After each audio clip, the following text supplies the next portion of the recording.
அனைவருக்கும் வணக்கம். பிஜிடிஆர்பி தேர்வர்களுக்கு முக்கியமான அப்டேட் என்ன அப்படின்னா, பிஜிடிஆர்பி எக்ஸாமுக்கு ஹால் டிக்கெட் வந்து ரிலீஸ் பண்ணிட்டாங்க. இதை பற்றி காலைல தான் பேசணும். அதாவது டிஆர்பி இயக்குனர் வந்து சொல்லியிருக்காரு, கட்டாயமாக குறித்த தேதியில் எக்ஸாம் நடக்கும், 90 நாட்களுக்கு டைம் கொடுத்தாச்சு, இதுக்கு மேலே எக்ஸ்டெண்ட் பண்ண முடியாது அப்படின்னு சொல்லியிருந்தாங்க. ஸோ ஹால் டிக்கெட் எப்போ வருன்ற மாதிரி அடுத்த கேள்வி இருந்தது. அதற்கும் பார்த்திங்க அப்படின்னா இன்றைக்கே வந்து பதில் கொடுத்துட்டாங்க. 30/9/2025 ஹால் டிக்கெட் வந்து ரிலீஸ் பண்ணிட்டாங்க. ஸோ அதனால் உடனடியாக ஹால் டிக்கெட் வந்து உங்களுடைய யூசர் ஐடி மற்றும் பாஸ்வேர்டை வச்சு நீங்கள் டிஆர்பி வெப்சைட்டில் www.trb.tn.gov.in என்ற இணையதளத்தில் மூலமாக நீங்கள் டவுன்லோட் பண்ணிக்கலாம் அப்படின்ற விஷயத்த சொல்லிட்டாங்க.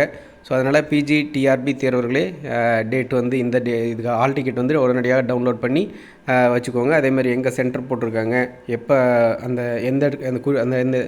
அந்த சென்டர் எங்கேன்னு பார்த்துட்டு உங்களுக்கு நியரஸ்ட்டு எவ்வளோ தூரத்தில் இருக்குது, எவ்வளோ சீக்கிரம் கிளம்பணும், என்ன டைமுக்கு எக்ஸாம் நடக்குது, என்னென்ன இன்ஸ்ட்ரக்ஷன் எல்லாமே டீட்டெயிலாக படிச்சுக்கோங்க. நன்றி.